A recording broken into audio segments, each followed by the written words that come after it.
The story opens to an Ascension Day feast. Arthur is chilling with some barons, and hot ladies are speaking French, and Kay, I guess, is eating with the servants, because he's a bro. But just as everyone's having a good time, a fully armored knight crashes the party. Seems to be a common theme in these stories. And he's all like, "Hi, I'm holding some of your peeps hostage. Just wanted to let you know. Kick."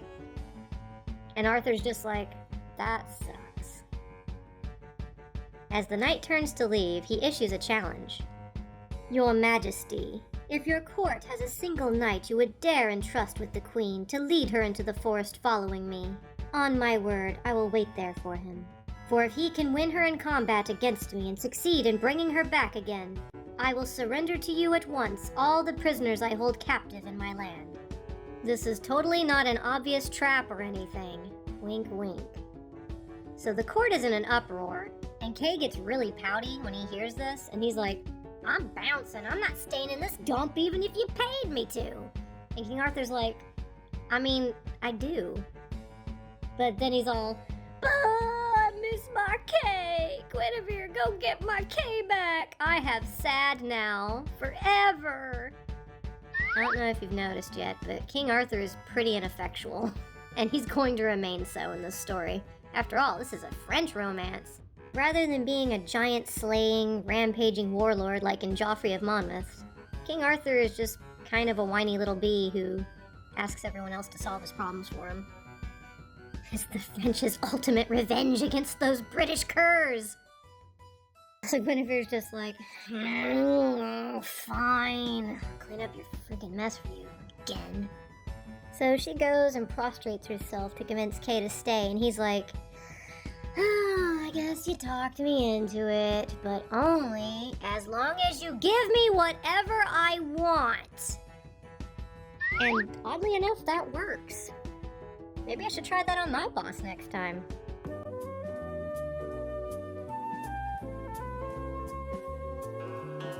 So they go back to Arthur, and Kay states, "My request is..." drumroll please. "I want to be the one to escort Guinevere." Shock and awe. And the whole court is like, "Ah, hell. Dead woman walking!" So they get ready to set out, and Guinevere's just kind of mumbling and grumbling to herself about her husband being a lame ass, and Count Guinable overhears her. I don't know why this is mentioned, because it never comes up later. Lost plot point, I guess. So off they go. Where? I don't know. I guess they just kind of intuitively know where they're supposed to go. The knight never said, he just said the forest. Kind of vague. After they leave, Sir Gawain is talking to Arthur like, "Really? Really?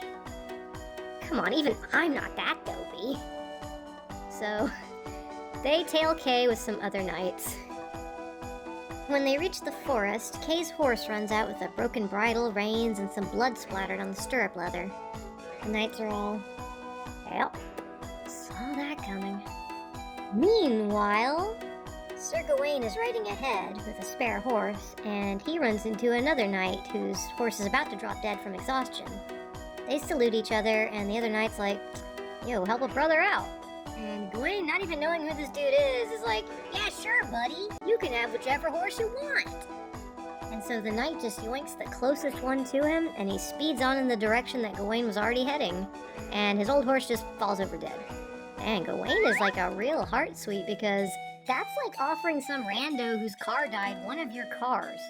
For free. Title and everything. But yeah, anyway, he chases the other knight further into the forest, and he sees that the horse he just gave him also died. This guy is really rough on his cars. And he also sees a bunch of busted up shields and lances. Apparently there was a huge fight, and his only response is, "Dang, I missed all the action." Come on, focus, Gawain. But up ahead he sees the knight again, who's on foot, and he's chasing after a cart that's being driven by a little person. So the knight is like, "Hey, yo, where the queen at?" And the little dude is like, "Hop on the cart and find out, B. I'm gonna take you for a ride." Now, this doesn't sound like a big deal in and of itself to us, but as the book explains, in those days, carts served the function of our pillories. In every sizable town where there are now more than 3,000 carts, then there was only one. Like our pillories, carts served for murderers and robbers, for those found guilty in trials by combat, for thieves who had stolen the property of others or seized it by force on the roads. The convicted criminal was placed in the cart and led through every street. Thus he had lost all honor. From then on, all courts refused him hearing.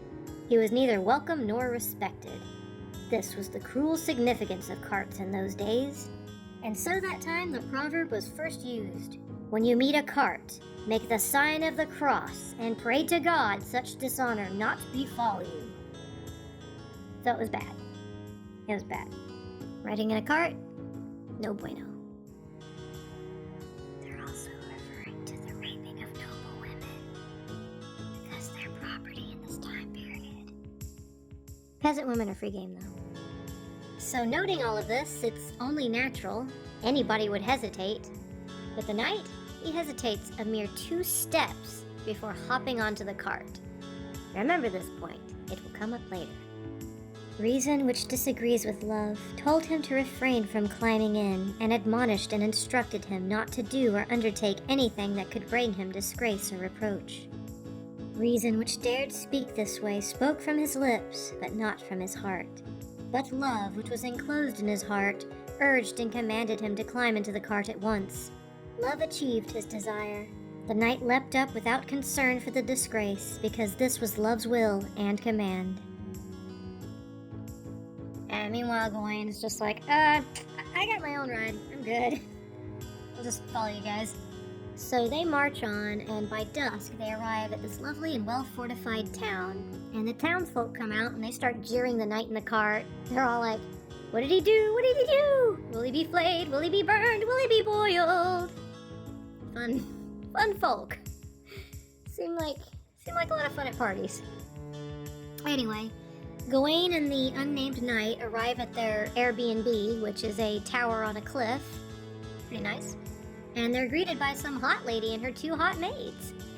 The ladies, of course, swarm Gawain. I mean, why wouldn't you?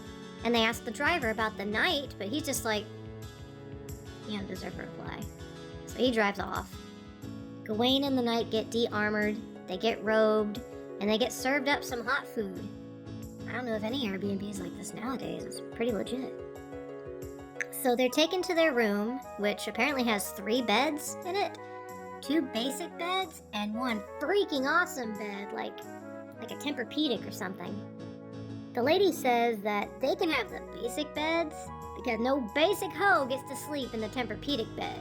And the unnamed knight is like, whoa, whoa, whoa, whoa. The heck is this? She's like, you don't deserve to ask, cart hoe. And he's like, oh, we'll see about that. So he sleeps in the Tempur-Pedic. I think this is a good cliffhanger for the time being.